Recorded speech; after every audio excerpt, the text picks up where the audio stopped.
اہل حدیث کہتے ہیں کہ آپ نبی صلی اللہ علیہ وآلہ وسلم کا وسیلہ نہیں دے سکتے، برائے مہربانی بتا دیں جائز ہے کہ ناجائز؟ اور دوسرا ختم شریف تو ویسے ہی خود ہی شریف بنا ہوا ہے، اصال ثواب تو ثابت ہے، لیکن ختم شریف کے ساتھ نہیں، ویسے آپ غریبوں کو کھانا کھلائیں، میت کی طرف سے صدقہ کریں۔ رہ گیا نبی علیہ السلام کا وسیلہ پیش کرنا، تو اس کے بارے میں اہل حدیث ان کی کوئی ضد نہیں ہے اپنی ذاتی، وہ کہتے ہیں کہ صحیح بخاری میں 1010 نمبر حدیث ہے 1010 کہ حضرت عمر نے کہا اے اللہ جب تک تیرے نبی ہم میں موجود تھے انا کننا نتوسل الیک بنبینا،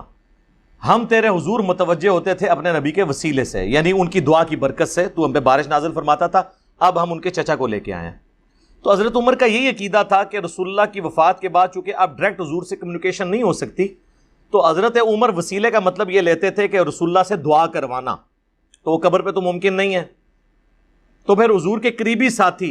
اور حضور کے چچا عباس ابن عبد المطلب کو وہ لے کے آتے تھے۔ تو یہ جو اہل حدیث نے عقیدہ اپنایا ہوا ہے، یہ حضرت عمر کا بھی یہی عقیدہ ہے، ورنہ تو وہ کہہ دیتے کہ یا رسول اللہ یا اللہ پہلے تیرے نبی کے وسیلہ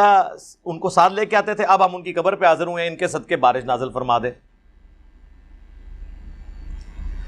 دوسری طرف جن لوگوں نے وسیلے کو نبی علیہ السلام کے جائز سمجھا، تو کچھ احادیث ایسی ہے جس طرح سنن ابن ماجہ میں حدیث ہے، اور ابن ماجہ نے اس کے ساتھ لکھا یہ حدیث صحیح ہے، ایک نابینا صحابی جو ہیں وہ عثمان بن حنیف کے پاس آئے، تو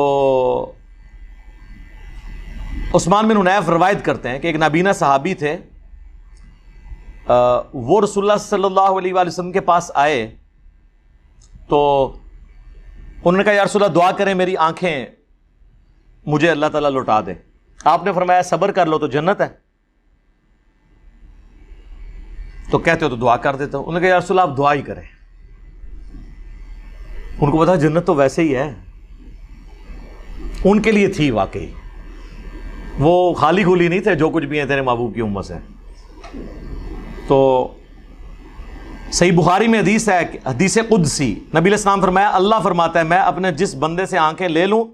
تو میرے ہاں اس کے پاس جنت کے سوا کوئی اس کی جزا نہیں ہے۔ ہاں نابینوں کے لیے خوشخبری ہے، جنت ملے گی۔ حضور نے کہا وضو کرو، 2 نفل پڑھوائے، اس کے بعد کہا کہ دعا کرو اے اللہ میں تیرے نبی کے وسیلے سے تیری طرف متوجہ ہوتا ہوں، اور یا رسول اللہ میں آپ کے وسیلے سے آپ کے رب کی طرف متوجہ ہوتا ہوں۔ بس یہاں تک حدیث بیان کرتے ہیں، اس کے آگے الفاظ ہیں اے اللہ میرے نبی کی دعا میرے حق میں قبول فرما۔ حضور نے ان کے لیے دعا کی، ان کی آنکھیں واپس آ گئی۔ تو اس میں تو حضور سامنے موجود ہے، دعا کروائی، اور وہ دیکھیں دونوں صورتوں میں اللہ کی طرف متوجہ ہوئے، یا رسول اللہ آپ کے ذریعے اللہ کی طرف متوجہ ہوتا ہوں، اے اللہ میں تیرے نبی کے ذریعے تیری طرف متوجہ ہوتا ہوں۔ ابن ماجہ میں تو یہاں تک حدیث ہے، یہ تو وہی عقیدہ جو حضرت عمر کا ہے،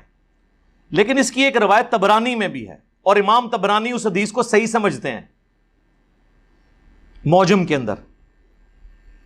3 معجم لکھی ہیں، المعجم الکبیر، المعجم الصغیر اور المعجم الاوسط،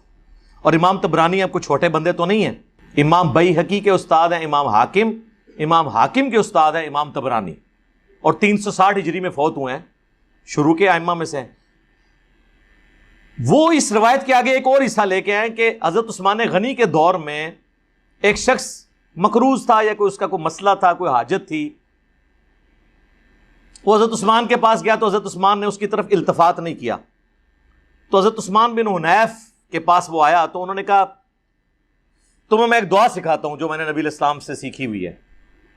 اور انہوں نے وہی دعا جو ہے نا اس کو سکھائی۔ اب حضور کو فوت ہوئے بھی آلموسٹ سمجھ لیں کم از کم بھی 15 سال تو گزر چکے ہوں گے حضرت عثمان کے دور میں، تو انہوں نے وہی دعا مانگی اور اس کی حاجت اللہ نے پوری کر دی۔ اس حدیث کے تحت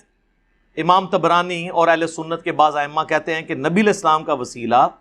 حضور کی وفات کے بعد بھی کوئی اگر پیش کرتا ہے اور یوں کہتا ہے کہ اے اللہ میں تیرے نبی کے وسیلے سے تیری طرف متوجہ ہوتا ہوں،